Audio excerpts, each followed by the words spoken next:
Sometimes do you just need your image to be facing the other direction? Let me show you an easy way to do that.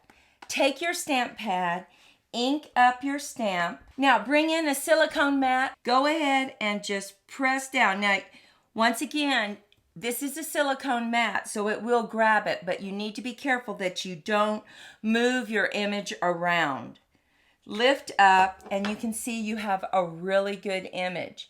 Now all you have to do is place it face down and then bring in that acrylic block and just press it down and hold it because you're waiting for the ink to transfer to the paper. And now just kind of peek and see if you have the right amount of ink. If not, go back in and press it some more and lift up.